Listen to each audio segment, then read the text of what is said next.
afternoon, Mr. Schindler. How are you doing? Nice to meet you. Long time no talk, and I think it's time for another interview. So, how are things going in the business? It's been a while. I have followed your business activities all around the globe. Could you tell us more about your current projects and what happened during the past few months? Yeah, we're getting forward with the business in Africa. Production of sweet potatoes there is going on. In the end, we do what we always did, but it's more global, more projects in India, more projects in Africa, Latin America getting forward too. And it's quite interesting to see how big demand we face with our combination of development and agriculture production.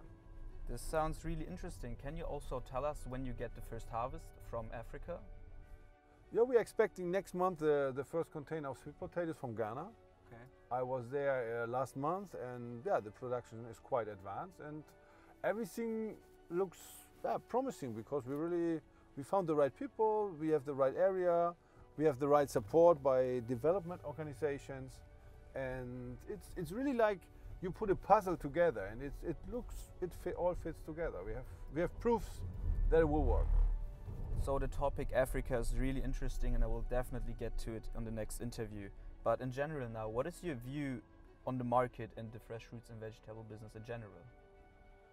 Yeah, everything is moving forward. Modern, digitalization, everything is getting closer together. Everything is more demanding for the people in it. So it's more knowledge is needed. And what I see that it's still very, very promising, and a lot of need of coordination, of creating systems. This is what we do to stay in the market, and I think the most important is to understand and organize the people with their environment, with the technical evolution, with digitalization and so on. To bring in all this together, there's big market, big need, and we are in there, and I think we started already early enough to focus on a global approach, to combine the human factor with all these modern tools, let's say the digitalization, to bring this together and to create a supply chain which can fit very well even on the modern system of an online marketer of fruits like Amazon. So adding a question to the former one, what is the key, in your opinion, regarding the different mentalities and cultures of people, understanding those? What you said, understanding, learning, and we are mostly blocked by that, what we learn, and then we say, oh, it's not right what they do because we learned it to do it that way. And when you say yourself, I want to unlearn everything what I learned so far, and you approach a new mentality, then you are open, and then can you learn it. In the end, is you have to learn and understand what's the reason for the other, or maybe you cannot even learn it. You have to be tolerant for this, and I think this is the most important, let's say, skills which our people have to know, to approach people and not to think I'm right and the other is strange because he's behaving different. Yeah, to learn and understand the details. This is the most important to handle different mentalities. Nobody is idiot. Nobody is behaving wrong. Mostly there's a reason, and when we think it's wrong, we didn't understand the details. So you did talk about the employees. So in times of digitalization and also the growing demand of being an entrepreneur in the company, being more independent, not going to work, suffering at work, going at home, feeling free. What are you trying, or how are you trying to implement this positive working atmosphere? Yeah, I love to bring foreigners in our country, in our company, who have a different approach, and they don't see work, like you said, like something, oh, we suffer here now to have free time after. That's why we go to this horrible place of work. No, we bring people who have a different concept in life, and this creates this is the base for our environment where people, mostly young people with strong skills, can work as entrepreneurs in a company, and they develop things like they think is the right one.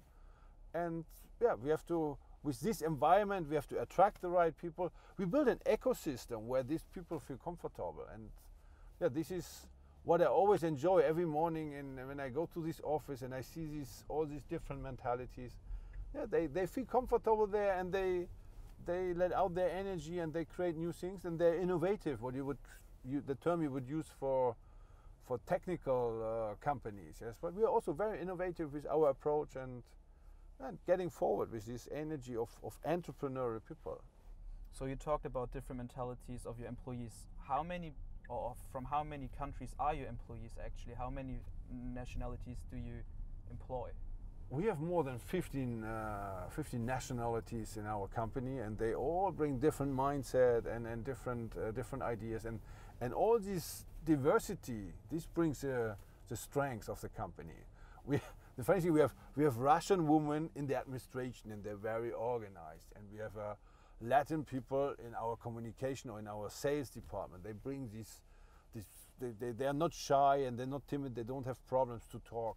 We have Indian guys working mostly with India in the retail business. They work day and night nearly to bring their processes under control. So there's also some stigmas, or how you say, some prejudice what you have about some nationalities, which are true, of course, in a way, yes. And they help us to manage processes and to understand it. Really interesting. So markets are getting more and more globalized, and technology develops kind of every day. What are your opinions on digitalization, and is it something that does affect your company or the whole fresh fruits and vegetable industry at all? Well, the company is in the end a product of digitalization, of the progress of the modern communication, of the modern transport, container transport world around. We took markets from company which owned this before, and with the evolution we had in technical aspects, we were able to penetrate this market. And yes, of course, it's very important to bring in digitalization, information, big data, to really to establish a supply chain like other products too. The challenge with us is that we work with countries where economic and political situation is not always as stable as we know from home. And yeah, to combine the human factor and the technical factor means to bring in this together with a digital or digitalized chain from the fields to the high-tech supermarket, retail, supermarket, warehouses, to connect this. This is our job, and that's why we feel very much that digitalization is a very important evolution, what we have to understand and to learn and to bring in our supply chain. I even heard that you are using drones for your fields. This is funny with the drones. Everybody says, "Oh, it's so modern," but this is in agriculture. They use it since long time to scan the fields, the color of the leaves, the humidity, and even counting pineapples on the fields to really have a control about planting volumes. And so we use drones, but I would say already it's low tech. Yes, it's not anymore something really special. I feel much more modern is sensors in the ground, and especially to bring all this together, to have all these tools, understanding them and knowing to use the output, and not only to have a drone flying around, a sensor in the ground. It's to bring all this information together and being able to use it in a way that is useful, and not only supplying data that you have more information but you don't know how to use it. So is there anything else you can predict for the future? I cannot predict, that's for sure. I cannot. What I see, it gets more challenging. It will go on.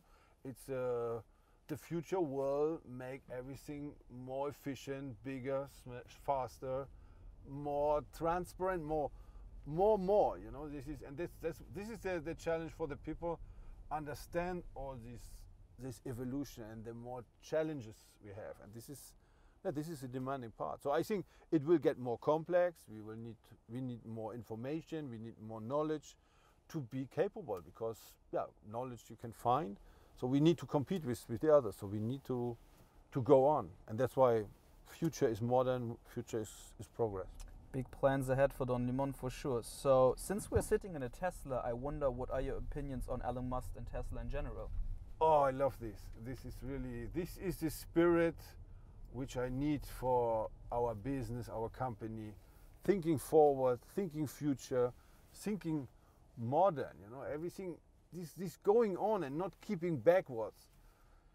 My father, you know, is a person who made a really great business. He built up that where we are growing now on, but he simply doesn't know anymore how it's going on. And he loves also the past, and of course this generation, they stick on what they had. But now we have to look forward, and this Musk is something where, oh, let's see, as we are here, we have to get there. And this is the right spirit, I would say, for so many businesses, and the lack of this spirit makes you disappear. And that's why I think it's very important to have in the company such a spirit, to be able to handle the changes in the market. And I need this, I love this.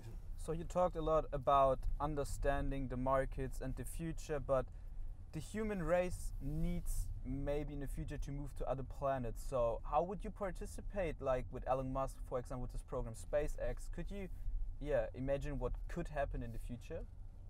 Well, we should work on planting sweet potatoes on the Mars, yes, and that's why we should talk to Elon Musk to let's say, to integrate this project in his space project. And we are working with universities already, and always when we have conversation there, we are mentioning this, and we should develop a variety which can survive on the Mars, because it will go there. It will, like the people went in former time from Europe to the Americas.